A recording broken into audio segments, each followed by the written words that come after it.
us. It's called our mission moment. And the purpose of this is really twofold.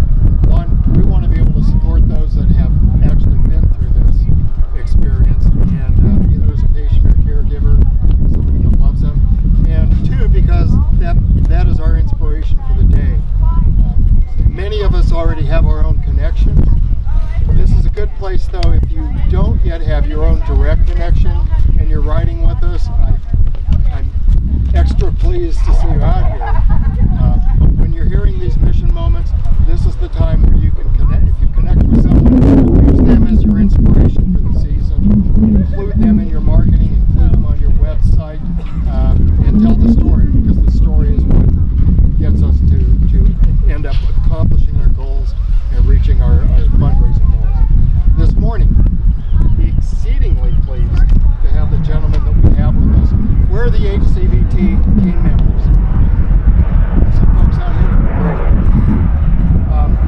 HCVT is a tax company that has been supporting us for years, and we're really, really pleased, really grateful to have them on board. This morning, I'm especially honored to be able to introduce Glenn Dance to you. Glenn is a team member. He's riding with us this year, although he won't be today. His daughter, which I don't know your name, Lindsay, who came out as well. So I'd like to welcome them both. Glenn is a partner in HCVT, correct? And I had the opportunity and was just amazed to hear his story when we connected at the Rose Bowl on the first day. And as soon as we talked, I said, we have to have this man come and speak to us. So I introduce you to Glenn Dance and ask you to pay attention and give him your support. Thank you. Thank you very much. And I appreciate you guys all being here and what you guys are doing. It's just an amazing opportunity for me to have a chance to talk to you guys. My name's Glenn, and I'm here to tell you my blood cancer story. And it's kind of ironic that I could be with a bunch of cyclists, because my blood cancer story actually starts on an early Saturday morning, standing around with a bunch of my cycling buddies back in Washington, D.C., our nation's capital, you know. So anyway, all the way back in 2011, I was preparing to do a bike ride at 4 o'clock in the morning with a bunch of my buddies in D.C. And for me, this was part of a journey that I had done 3 times before. I was one of those crazy cyclists. To be honest, if I wasn't a crazy cyclist, I probably wouldn't be here today. Because on that day, April 30th, 2011, I was getting ready to do a 250-mile bike race with a bunch of my buddies in D.C. A 250-mile bike race through all the rural areas of D.C., up mountains, through West Virginia, Blue Ridge Mountain, Shenandoah River. You know that song, right? Sing along here. Anyway, so that was my day was going to be a 250-mile bike ride starting at 4 o'clock in the morning. And I had done this ride dozens of times before. And I mean that literally, not in the millennial sense of literally, but literally. I had done this particular ride dozens of times, because there were three times before I had done a race in France called Paris-Brest-Paris, which is a 1,200 kilometer, 750-mile race across western France, starting near Versailles, south of Paris, heading to the coast and coming back. So 750-mile bike race. And do the math in your head and figure out, well, how long is that going to take? They allow you 90 hours to do this race. The guys who are like really hardcore do it in 2. I'm a candy ass, so I took 3 days to do it. 3 different times that I did this race. So April 30th, 2011, I'm getting ready to do this race for my 4th time. I had to qualify first to do it though, because you can't just show up in Paris and ride 750 miles. You have to do this kind of thing, like we're doing here, training and showing up and then qualifying. And so I was getting ready to do the qualifier, the 250-mile qualifier that would enable me to go to France for the 4th time to compete in this race. And we roll out at 4 o'clock in the morning across West Virginia, and I'm climbing a mountain near Camp David in Maryland, if you guys know the area at all. I'm riding up this mountain near Camp David. I'm at my usual spot. I'm good at climbing hills. I'm not good at going down hills, I'm not good at anything else, but I'm good at going up hills. So I'm at my usual spot in the front of the peloton, riding up this hill, and suddenly realize something's actually wrong, and I'm losing ground, and the peloton marathon's kind of catching up to me. So I realized something's not right. And as they're coming by, I start talking to a couple of my buddies who are in the pack, and we start talking about the fact that I'm just mentally not actually feeling it today. And the guy said, well, you have to be feeling it because you're going to ride 250 miles in a day. You got to be all in. You can't be like half in on this thing. So they said, you're not going to make it, And I thought, okay, that's it. I'm not mentally prepared for this today, and that's why I'm somehow not actually feeling it, and I'm climbing up this mountain. And I totally believe that. I climbed that mountain and just barely made it to the top, rolled down into Gettysburg, and spent the rest of the day just trying to survive, basically. And I realized something was really, really wrong. I was totally convinced that it was mental, and I just wasn't prepared mentally for it. And so I actually had to quit the race, which I'd never done before. And my daughter's here today, Lindsay, and she'll tell you, basically you're a stubborn old goat dad. You never quit anything. But that day, I realized something was wrong enough that I was just not going to make it. So about 200 miles into this 250-mile race, I just quit and took a cab home. And was so embarrassed that I had quit something that I never even told my family. By the way, I didn't finish that race yesterday, but it'd been a long, long day, and something I knew was wrong, but I didn't know what it was. And only a year later did I discover I had blood cancer. But at the moment, again, I had no idea what it possibly could be. And so I went to see my doctor that week just to tell her, I had this experience the other day that I just don't understand. And that's why I say cycling probably saved my life, because it took me to my doctor to explain to her that something was wrong with me and I don't know what it was. She said, I'm thinking that what you had was some kind of exercise-induced asthma. And that's got to be what it was, You were having a hard time breathing, going up a mountain, climbing your bike. It has to be exercise-induced asthma. What else could it be? So I played along and said, sure, I'm sure you're right. I've done this, dozens of times before. I'm thinking it's not actually exercise-induced asthma, but okay, I'll play along. And so that was her best theory. And eventually, I went to see a specialist, because if it's my breathing that's off, it's my lungs that are off, and I need to get my lungs looked at. And I went to this guy who was a cyclist himself and shared with him, my story of how I had been riding up this mountain and lost I was short of breath. Eventually this guy says, well, let's take a look and see what that is. They gave me an echocardiogram, which is a test where they actually look at your heart. And I'm thinking, well, why are we doing my heart? My heart's the one thing that I'm 100% convinced is not the problem. Because I'm a cyclist, and the heart is the thing that obviously you have to have your heart working for you pretty well. Otherwise, you're never going to go anywhere on the bike. Anyway, they do the test, and it turns out it is my heart.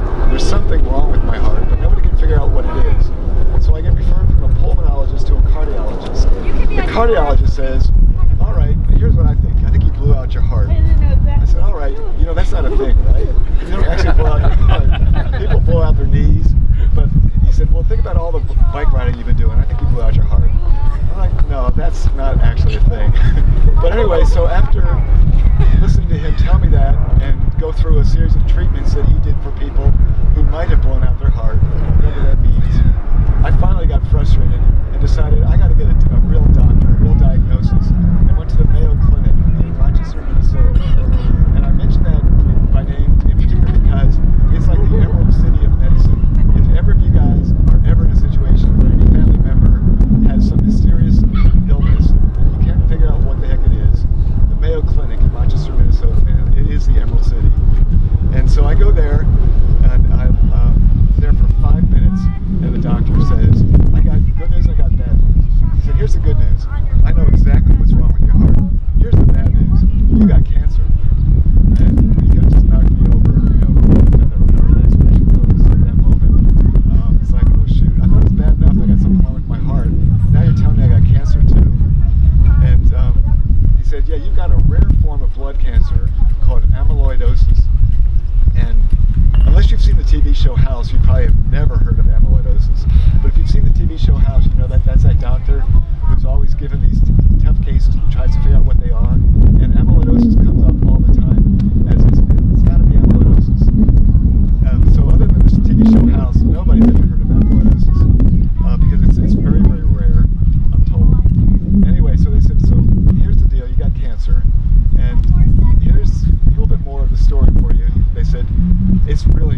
really bad because you're actually too far gone for us to give you the chemotherapy that is recommended for people with your condition. There's a bone marrow thing, which I don't understand all the science, but it involves going in there and taking your bone marrow out, harvesting it, and cleansing it somehow, and then putting it back in.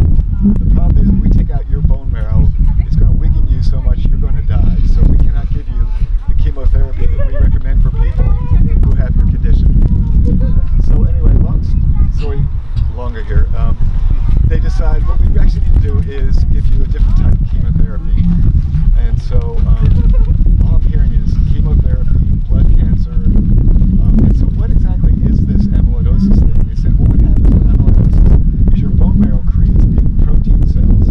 Mutant protein cells that your body can't actually absorb. So these mutant protein cells are going to be in your blood system basically for the rest of your life. And unfortunately for you, the blood is taking those protein cells to your heart and created a colony of protein cells in your heart that your body cannot absorb. And those protein cells have lined the walls of your heart, stiffened your heart. Your heart can't pump like it's supposed to. And your heart's not pumping like it's supposed to, and that's why you're short of breath when you're climbing those hills cycling. And they said, darn good thing you're a cyclist, right? Because if you didn't take that bike ride, you wouldn't have known you have this condition, and this thing would have eventually taken over your heart, and it would have stopped. So he said, you're actually very, very fortunate that you're such an avid cyclist, because that's what saved your life so far. But you're screwed, basically, because we can't give you the chemo that we want to give you. We have to give you something else, some other form of blood cancer chemotherapy that we found has been effective for something called multiple myeloma. And you don't have multiple myeloma, but that's a form of blood cancer that's closely related to what you've got, so we're going to give you that. So bottom line is they put me on this chemo regimen that they said would make me better. That was what they prescribed for me. So I'm at the Mayo Clinic by myself, and I've got to make those phone calls, that you have to make after someone's told you got cancer. So I call my wife. My wife is fortunately a journalist, so she wants to know the who, what, where, when, why, and how. That's how journalists are. They can be very clinical. And in that moment, it was actually what I needed. Somebody just asked me the questions so I can tell you all that. Don't, fall into the emotional trap of, this is like scary, man. But after I talked to my wife, I then had to make the hardest phone calls of my life, starting with talking to my daughter over here, Lindsay. And I'm truly blessed to have her here today, just by happenstance she's here. But when Lindsay was little, my first wife died of breast cancer when Lindsay was 12 years old. So Lindsay's 12, her little brother's 5, my wife dies of breast cancer. And I've got to find a way to tell my kids, by the way, I know we've had a bad experience with cancer, but I got it too. And so having that conversation with your now grown kids is about the hardest thing I can think that I've ever had to do, having that conversation. But anyway, fortunately, I was pretty good at being able to say to them, but you know what, I'm going to tell you the same thing I told you when your mom died. I don't know how, I don't know why, but somehow I know everything's going to be okay. And I remember saying that to them when their mom died. So I remember telling Lindsay that day on the phone, I don't know how, I don't know why, but somehow it's all going to be okay, don't worry about it. And somehow I think I have in my makeup this ability for magical thinking, which is I actually believe I can do any damn thing I want to. And believe it or not, that's what you probably need to get through blood cancer challenges that you'll face, is that kind of call it an indomitable spirit of, I don't know how, I don't know why, but somehow I'm going to get through this thing. But you need the help of Western medicine and all the technologies they've created. So anyway, I was then put on this chemo regimen. But before I could start the chemo, they told me you need to get started right away because your heart is otherwise going to just stop, because this stuff is continuing to deposit in your heart and it will stop your heart. Just give it long enough and you're done. You're probably done anyway, but you're really going to have a bad day if you don't do something about this by getting on the chemo. So I arranged to get chemo as quickly as I could, went home from the Mayo Clinic, and on the morning I was supposed to start my chemo, I went into the bathroom in the morning to get ready to go for my chemo, and almost had me an Elvis moment. The moment when you're sitting on the toilet and it's like, okay, something's wrong, I don't know what it is. Almost had me my Elvis moment. And it turned out my heart had stiffened so much that the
close your engine, you're going down, man. So I was scared to death of a helicopter already. Laying there on the stretcher, doctors come out, they say, all right, it's been about 25 minutes since you had your stroke, and we have to do something within 30 minutes. You have to make a decision right here, right now. Are you going to do this? Apparently there's a medication they can give you after a stroke that can go in and dissolve the clot that's in your brain. And they said if it all works out well, if we dissolve that clot, you have a chance for partial recovery from this stroke that you've had. If it doesn't go well, the clot's going to go deeper into your brain and it'll kill you. So there's a chance of that happening. But what do you want to do, man? You want to do this medication that we give you? If we don't give it to you right now, it'll be too late. And so when you think about the choices you have to make in life, that's not one of them you're ever expecting to have to make while you're scared to death laying on your back on a helicopter pad waiting to be airlifted to a nearby hospital. But anyway, I chose that because the alternative, it was clear with me, is you will not even have a partial recovery without this medication. So I took that shot and took the helicopter over to the local stroke center. The weird thing was they said, we don't know what to do with you, what unit to put you in, because you got cancer, you got a heart problem, and you've got a stroke. We got a stroke unit, we got a cardiology unit, we've got an oncology unit. We don't have a place for somebody who's got all three of them at the same time. So they didn't know what to do with me. They did finally put me into the intensive care unit. And while I was there, they did everything that they could to try to stabilize me. They weren't sure what to treat first. They just knew that I needed to get on chemo as quickly as I could. The stroke seemed to be what was the most profoundly impacting thing that affected my health at that moment. So what they did is try to treat me for the stroke, which basically was just lay there, don't do anything. And it's like, well, that's easy because I can't move anyway. I couldn't walk, I couldn't talk, couldn't feed myself. My whole left side had gotten paralyzed. So I was just laying there in a hospital bed then day after day. And the problem was, if your heart's not working right and you're laying still in a hospital bed, you probably heard stories of people having this happen to them. Eventually I actually developed pneumonia. So I had pneumonia, stroke, heart failure, and cancer. And they said, this is a very complicated case, And there was one night they came to my wife and said, you may as well take the kids home. He's not going to make it through the night. We've done everything we can, but his heart can't take much more. So my family came into my room that night, and my wife posted a lot of stuff on Caring Bridge, and I read these little things that she posted from that night recently, and just couldn't stop crying. Realized it's such a humbling experience when your family rallies behind you in a situation like that. You realize how much everybody actually cares about you. In day-to-day life, you don't actually feel that like you probably need to. When something critical like this happens, and you see how much your family cares about you and how much they love you. My daughter sat there by my bedside for an entire month while I was recovering. And eventually, obviously, I did recover, but not for being tortured by a doctor one night who decided, okay, you're basically not here for long, and we've never had one of you before, so he came into my room about 2:30 in the morning, and he put a catheter down through my jugular vein, because he said, I just want to see what will happen to your heart if I start poking around in there with this catheter. And it's like, well, actually, no, we're not doing this. He said, but before I do it, let me just ask you about one thing. Your advanced medical directive, it says something here about if you can't recover to the, your former life, that we shouldn't take extraordinary measures. He said, I just want you to know that ain't happening. You are not recovering from this. And so I need to know, what exactly do you mean in your advanced medical directive? Because if I take you literally, you wouldn't be here right now, because you're already beyond the point of repair. You're not coming back from this. And so I said, then you need to leave, actually, because between the fact that you're treating me like a guinea pig and your bedside manner, man, you're out, gone. So he left, and only then did I realize, wait a second, I had one shot of chemo that put me into the hospital because my heart was almost stopped. And they said, we got to put you in a cardiology wing, and that's where this guy, if you've ever seen the movie or read the book Unbroken, there's a Japanese tormentor there, Louis Zamperini, who he called the Bird. I thought, okay, this guy, he's the Bird. He's that guy who's coming in just to torment me, man. But anyways, he's leaving. I said, I just got one question for you. You guys took some blood from me this morning, and I know you're not the oncology guy, but I just got to ask you a question. When you took that blood this morning, has anybody read the results from that yet?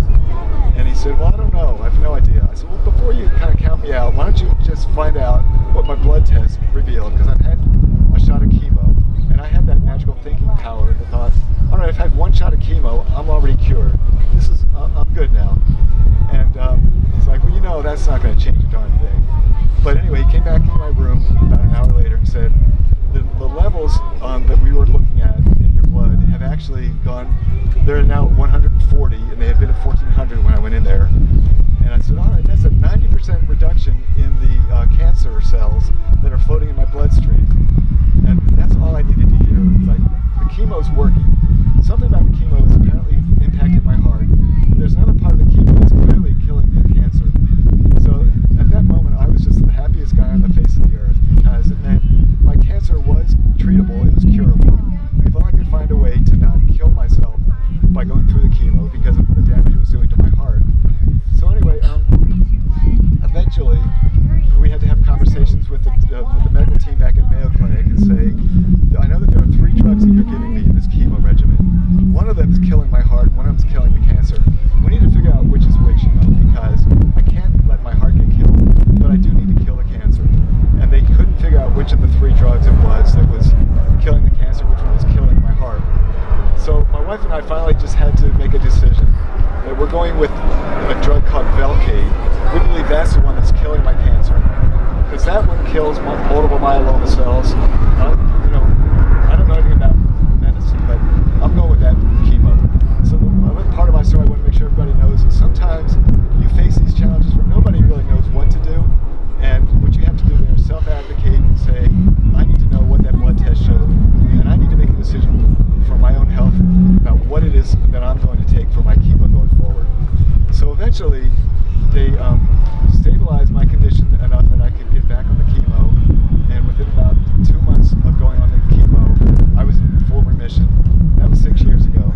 And so as I stand here today, I'm in full remission from the blood cancer. All right. That's a long twisted story, sorry. But now let's talk about the recovery real quickly.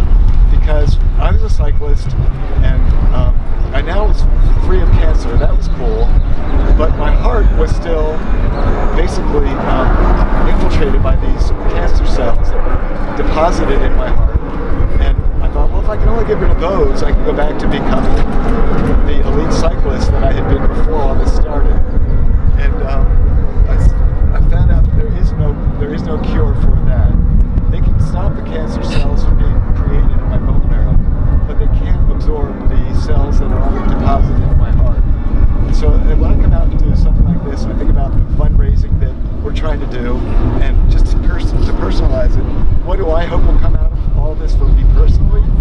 You know, the hope is that they'll figure out some way for amyloid patients like myself to take that colony of mutant protein cells and destroy it. And I think about that all the time, and have actually talked to a lot of doctors about, that's what I hope for.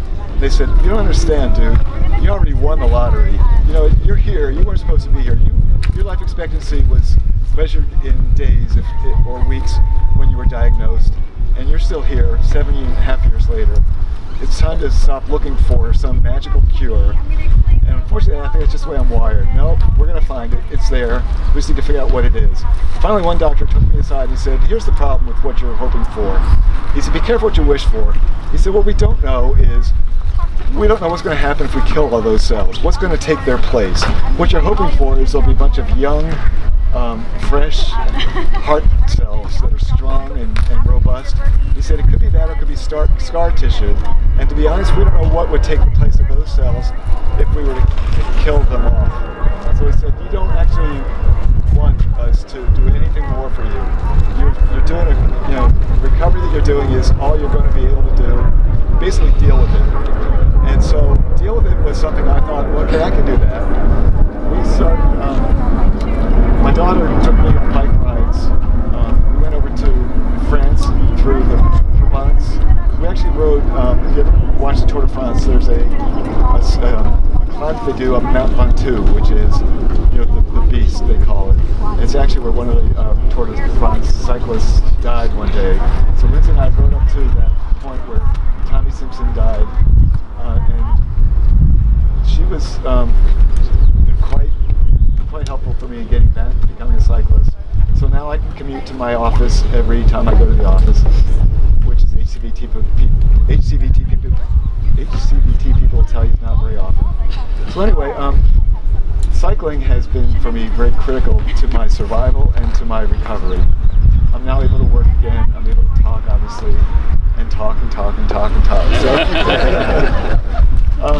I had a friend though recently who came up to me and said, "I just want to ask you, aren't you scared of the cancer coming back?" And all I can say is, actually, no, I don't even think about that. I don't even think about it because whether or not I show it on the outside, I'm really kind of an arrogant bastard. And I believe that if it comes back, I'm just going to beat it down again. I'm going to be okay. So don't worry about it at all. And the reason for that is because I know I've got my team around me. So I just want to do that go. Not yet. Not yet. We're But you're going to lead it when we do. Anyway, that's my blood cancer story and then some. So appreciate y'all's attention.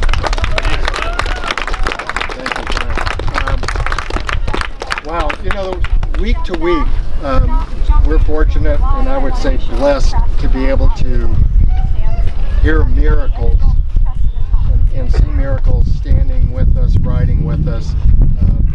So although Glenn won't be riding with us today, we'll be all the way through Tahoe. When you ride next to this guy, you might think about what he's been through and how tough is this ride really? The miracle aspect I can't emphasize enough. I've as well experienced that. And my wife recently asked her doctor, so what does remission mean? How long will it last? And he said, I don't know, you're the first patient I've treated this way. And we've adopted that philosophy that when someone asks about remission and length, it's like, remission means it's a good day. It's a good day today. I'm still here. That's what we know. But would not be here without the research. And Glenn, I encourage you to hold on to that arrogant bastard side of yourself. Because part of what we're doing here in raising the funds is creating the funds that fund the research. And I always get these figures a little off, but over the last year out of 14, this is exact, out of 14 FDA approvals for cancer, 12 were funded by LLS. And over the past 2 years, out of 53, I think it is, 46 were funded by LLS. Research is happening today at a rate that we've never had before. That's why we have our mission. That's why we have to drive forward and raise the funds that we're raising. Today, for those of you that are newer, the rest of us kind of know, we end up, every time somebody speaks, we have a color of the ribbon that's for them. Today it's this green ribbon. If you're new, just fold it over, put a pin through it, put it on your jersey or your warm-up. And again, Lindsay, thank you for joining us. You're an inspiration. I know what it feels like to be a caregiver and stand next to someone. It's a huge, huge function, huge role play. And Glenn, thank you so much for all your support. Glenn, Coach Brett, thank you very much. So that leads us right into our fundraising, why we're here. And